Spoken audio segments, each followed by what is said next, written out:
Лайфхак. Как затушить костер. Просто берешь и закидываешь его. Бомбами с водой. Если кончилась вода, начинай пить с огурца. А если надо затушить костер, Просто кинь туда огурцов в мешок.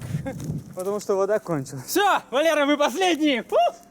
О, это было невероятно. Это было мега эпично. Невероятно. Сложили палатки. Вот и закончилось все. Все. Макс, ты что, на той машине поедешь? Да. Вот и началось это расставание. Я еду на той, он едет на этой. Так ты в прицепе едешь. А, я еду в прицепе, он едет на этой. Я тоже в кузове. Все, пока. Давай, все, я пошел. У меня тут застегнуто.